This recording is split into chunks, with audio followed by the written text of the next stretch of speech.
The model he brought with him today was a surprise gift for the high school students. The modified part of the space shuttle tragedy postponed Ronald Reagan's visit to Thomas Jefferson High by 1 week and 1 day, but neither lingering sadness nor layers of snow and ice diminished the enthusiasm of the 1,500 students waiting to welcome the president. The high school the president chose to tour has close ties to the nation's exploration into space. It is where 400 students are leaping into the future through courses in the state-of-the-art laboratories made possible by a partnership with business and industry. During his speech praising the virtues of honor and dedication demonstrated by the Challenger astronauts and many other Americans, Mr. Reagan encouraged the students of Jefferson High and the School of Science and Technology to pursue their dreams with courage and determination. Whatever path you choose, if it follows the light of hope, it will lead you confidently into the future. You know, Tom Jefferson was a forward-looking fellow, and I'm sure he'd be proud of this school. Then came a surprise gift from the president, a model of the hypersonic aerospace plane Mr. Reagan says will one day come from the miracle of modern technology. I'm going to give this model, the first model of the aerospace plane that we've made public, to Thomas Jefferson High School as a symbol of the future that you, the students of this school. Judy Garcia, one of the 10 finalists in NASA's teacher astronaut competition, accepted the model plane, resembling an aircraft expected to someday travel anywhere on Earth in 3 hours and to a future space station. The frontier of space beckons irresistibly to us to explore its planets and moons.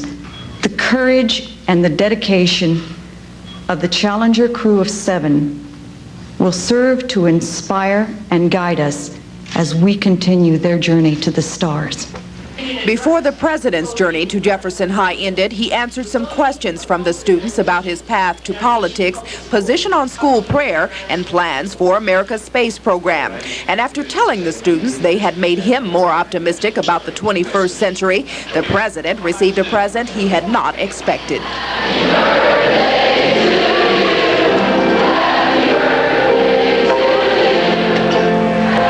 Phyllis Armstrong, Eyewitness News. Coming up on Eyewitness News, the weekend weather can only... Whoops and whistles for the president as he arrived at Jefferson High. The school specializes in teaching science and technology. Last week's shuttle disaster has not dimmed the enthusiasm these students have for the space program. And they were very happy to hear the president feels the same way. It'll be delayed for a while because of the investigation to make sure we don't have the same thing happen again whilst we try to find out the cause of the accident. But no, I'm going to continue to fight for funding. Judith Garcia was on hand today to accept a model of the new hypersonic plane the president hopes Congress will give him the money to develop. Tonight on News 7 at 11, the latest... School, Thomas Jefferson High School for Science and Technology. Cheryl Martin was there. The president had to cancel his visit to Thomas Jefferson High School last week, but today the icy cold weather didn't keep him away or the enthusiastic students. The president couldn't resist talking about what happens when D.C. gets just a little ice and snow. You know that for some reason or other, schedules are going to get changed entirely and things are going to be canceled out just because of that weather and that sprinkling of snow. But the president was right on schedule, and to this high-tech-minded group, he spoke of the future and one modern miracle, the hypersonic aerospace plane. It will fly anywhere in the world in 3 hours. But the highlight for some students was the chance to ask the president questions about the future of the space program and putting another teacher in space. Space belongs to all of us and to the people can benefit. And you bet teachers are still on the list. Those students who didn't make it to the microphone were still proud of the moment. Just the fact that the president was in the same room with me, I couldn't believe it. It was so much different than seeing him on TV. It's hard to believe that the president would actually come to my school and I would actually get to hear him. Out of all the schools in the nation, he chose Thomas Jefferson to Science and Technology, and I was really excited about it. This was President Reagan's first visit to a Fairfax County school. He did more than just speak. He toured several of the school's high-tech laboratories with equipment worth more than $1 million.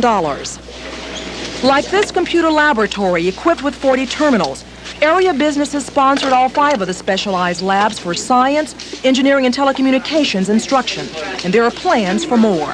Cheryl Martin, Channel 4 News. Quite a few plans. Cheryl tells us that the school plans to have about 5 more labs ready for the next school year. Sports